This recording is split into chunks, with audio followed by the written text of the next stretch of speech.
I have the pleasure of having Professor Carlos Sousa with me here today at the office. Welcome here. Thank you, it's a pleasure to be here. And the reason for having you here today is an article that you wrote together with a research colleague back in 2006. Yes, that's correct, long time ago. Yeah.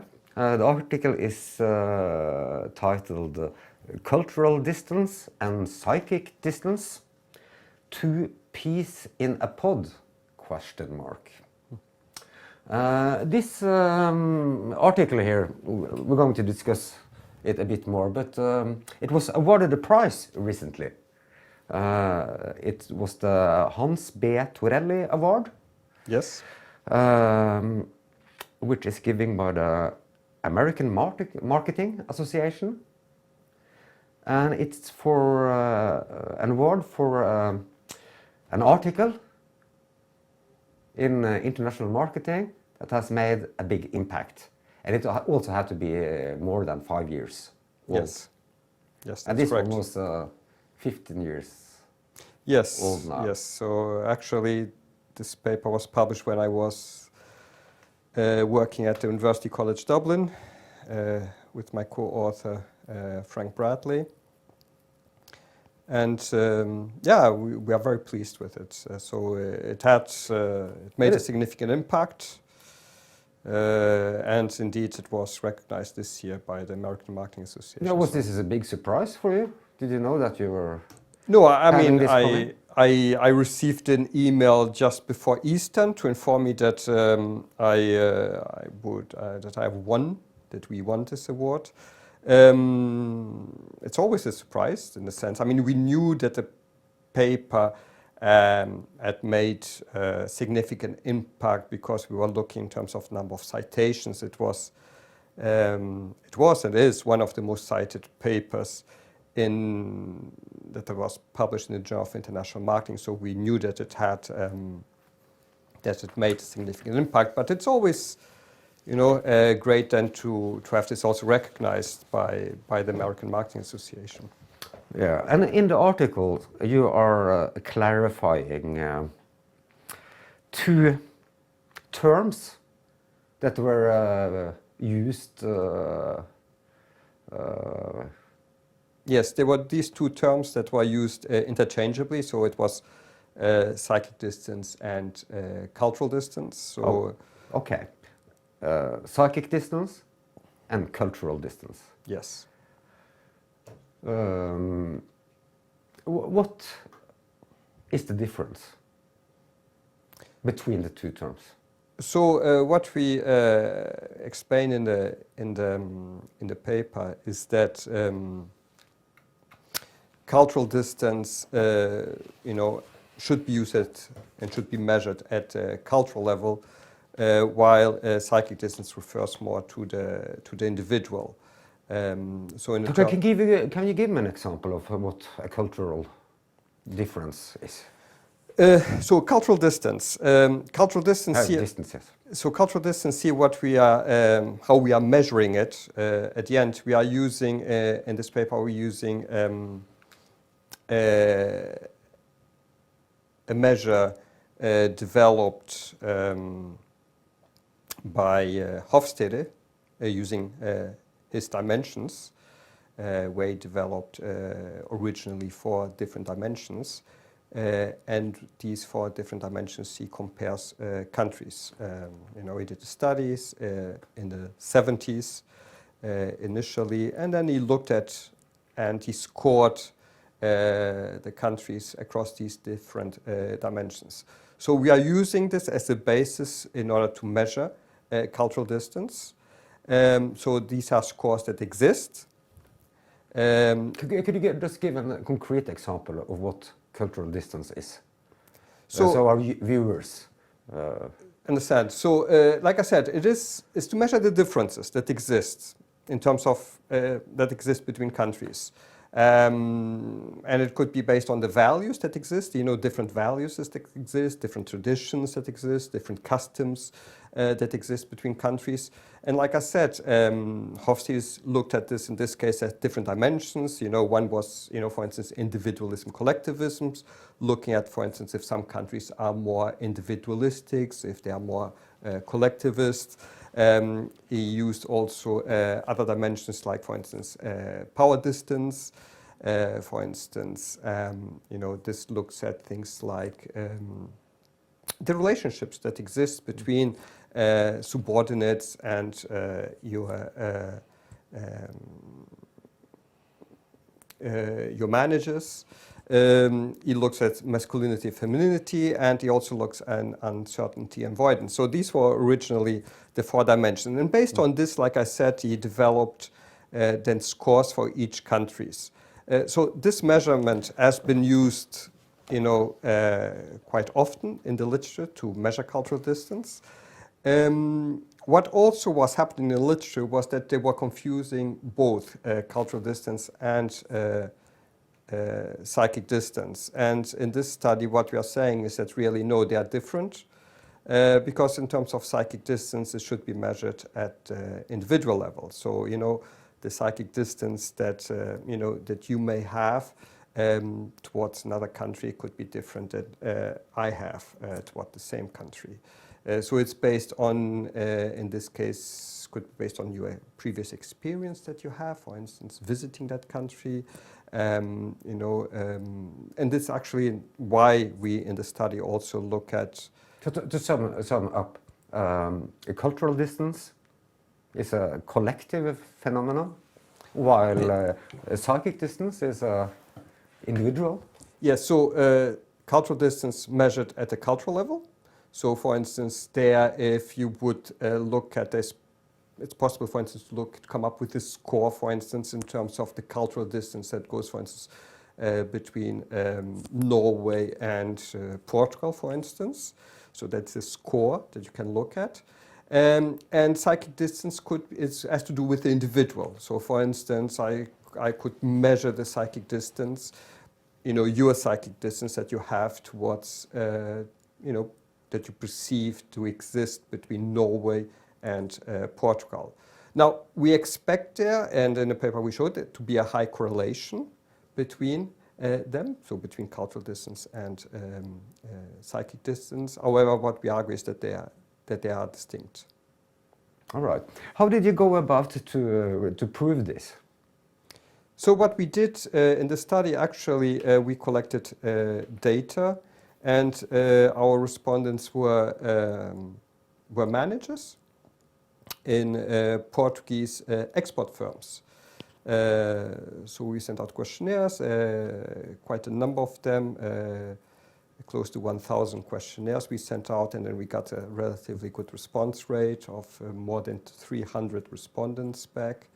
So it was done with the survey, and then we analyzed it, and you know, we developed a conceptual model which we then tested as well. Yes.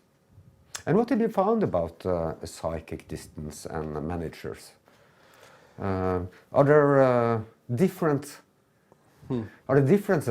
among managers when it comes to psychic distance? So in this paper, actually, besides the differences that exist between psychic distance and cultural distance, which we showed, and we showed that cultural distance indeed has an impact on the psychic distance.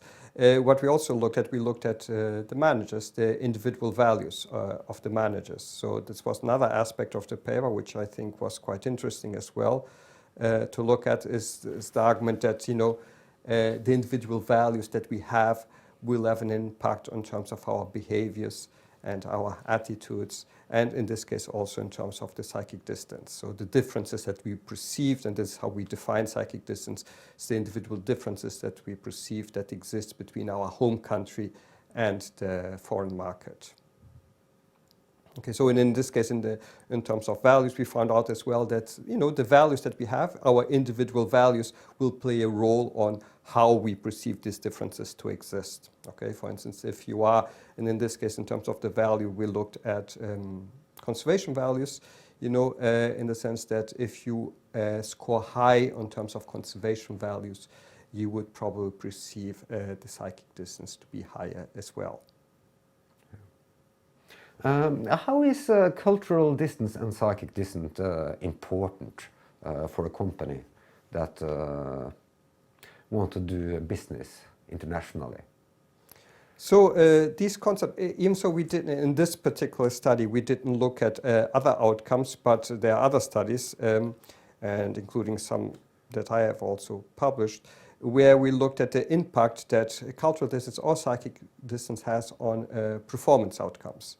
And normally you tend to find there to be a negative relationship, in the sense that if you enter markets that are perceived to be at a greater psychic distance or cultural distance, you tend to perform worse in those markets. So giving a practical example, if you are here in Norway, if you would enter a market that you perceive to be at a low psychic distance, for instance, Sweden, you would perform probably better than if you would enter a market that you would perceive at a greater psychic distance.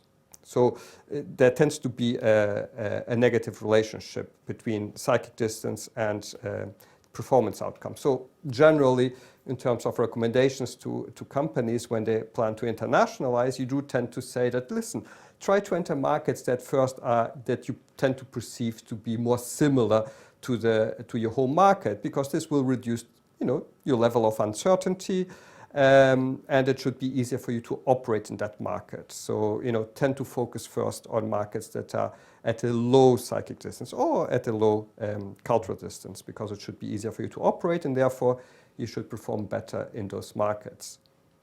Yes. I do have to say that there are also, however, studies that show sometimes, and this can be referred to as the psychic distance paradox, where you may enter markets that you perceive to be very similar, and at the end you do not perform so well, and you tend to perform sometimes better in markets that are actually quite different. And that could be other reasons for it, and one possible reason could be actually that you enter a market that you perceive to be similar, and it is similar, but at the end there are still some differences that you don't take into account, and then you actually perform quite poorly in that market. While if you enter a market that you from the start you already know that it's very different and you are aware of it, you will probably do your homework in terms of trying to understand that market better, and maybe you are more careful when you enter that market. And at the end you may perform actually quite well in that specific foreign market. You research into psychic distance and cultural distance. Based on what you know and your research, is it important who you recruit and how you staff your company and your project when it comes to the employees' psychic distance and so on?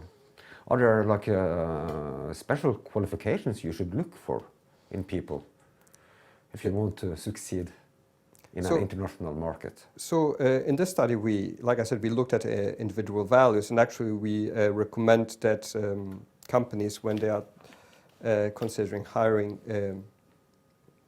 they should start developing questionnaires, which actually exist, where they try to assess actually the values of the applicants. For instance, if they are more open-minded, if they are more conservative, if they are more risk-taking, less risk-taking, because this will have an impact in terms of their decisions and probably also then in terms of the strategies that the companies follow.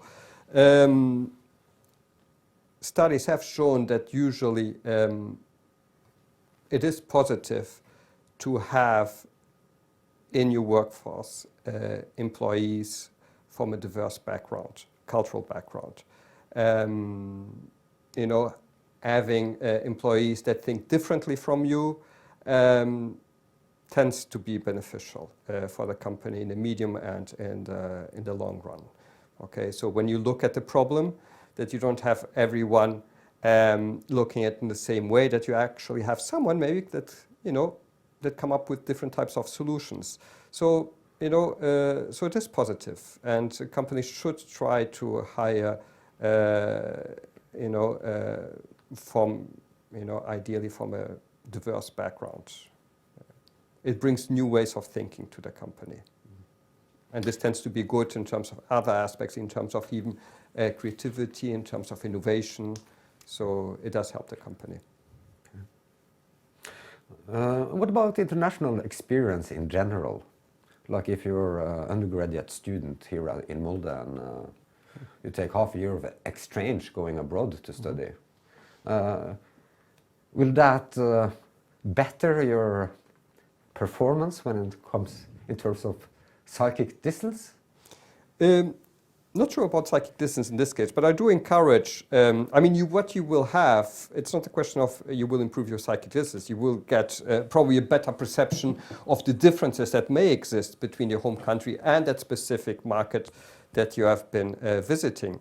I do encourage my students, when I have the opportunity, always encourage them to go abroad, to spend time abroad. I think it's very good for them.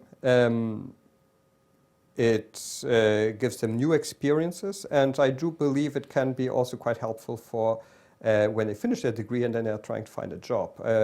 I believe companies nowadays don't just want someone has a degree and has no international experience. I mean, ideally, if they have someone who did a degree and then has some Erasmus experience, for instance, where they went and spent 6 months or 1 year in a different country or more than one country, I think that can be quite valuable and looks quite good on their CV as well of the student.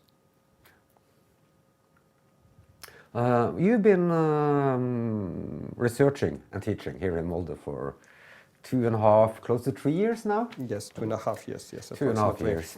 And before that, you have been working in Ireland and in Britain?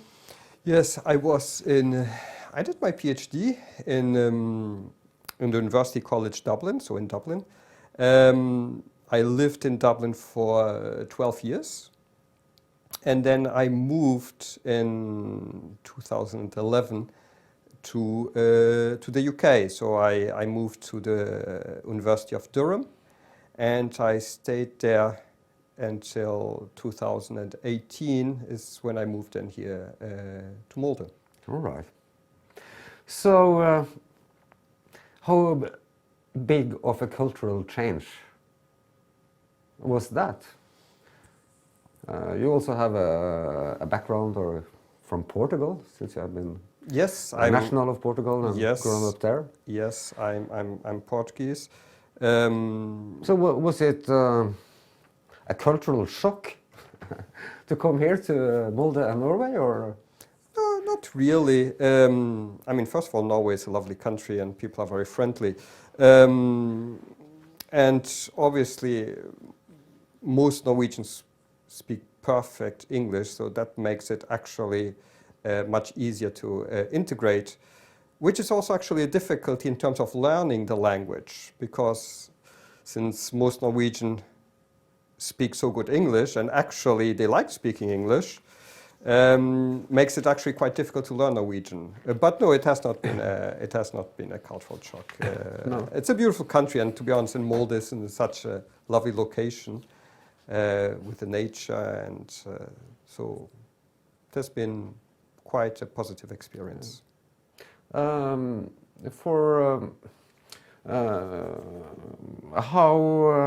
are the conditions for doing research and combining with teaching here compared to what you experienced before? The conditions here so my only experiences here with Molde University College, and I think the conditions that we have here compare quite favorably with Durham University and even where I was previously with UCD. So we do have significant amount of time to do research, which is great. The teaching load, I think it's quite attractive as well. Surprisingly, I'm not sure if many people outside Norway actually are aware of the conditions that we have here in Norway, which I think are quite attractive. If that's a decision that we want to take, we could, I believe, attract more international faculty actually to come here to Molde University College due to the conditions that we offer. So you are productive as a researcher? Yes, I'm happy with my productivity, yes. Okay. So what are your main research interests these days? I mean, I still focus very much on international marketing and international business. I moved slightly away from psychic distance and cultural distance as the key concepts of my research. I still use them, but I've been moving slightly. I mean, some studies I've been looking at export performance, specifically, what determines the firm's export performance. There's also some research that I've been doing lately about looking at divestments and re-entry decisions. So trying to understand why firms exit foreign markets and why they actually, after they exit the foreign market, then decide to re-enter that specific foreign market again. I believe it's something that is still under research, but I think it's quite relevant to look at it. So the idea is that we learn more with our mistakes than with our successes. I think fits very well in this idea of trying to understand why firms very often fail in their foreign operations. So that's one aspect that I look at specifically in terms of more general international marketing, international business. Then there's another area that I've been now developing, which is more looking at innovation as well. So looking at the determinants of innovation, what leads to innovation, what leads to product innovation. So this is an area that's also of interest to me, and sometimes even linking both, aspects that are linked to international business with firms that internationalize and how the internationalization of firms may also have a positive impact in terms of their innovation capabilities. My last question for you today is about the pandemic and doing research and being a researcher during a pandemic. Because I guess under normal circumstances you would be traveling around, going to conferences, doing presentations, meeting research colleagues and so on. But I guess you have not been able to do that in the last year or so. Yes, I think we are all on this. How does it influence the way you work? Well, you spend much more time in your office. I like having the opportunity of traveling and going to conferences. I think it's very important. Networking is very important. Share your ideas. I do understand. I mean, I just attended a conference in February this year, and it was all online on Zoom. But, it's not the same as actually being there, obviously. And it's very important, actually, in the conferences, the networking, talking with other people in an informal setting, sharing ideas. So this is very important, and we are currently missing out on this. But I do hope that maybe towards the end of this year, things will go back to a certain normality. I hope so too. Well, thank you very much for being here. Thank you very much. It's a pleasure.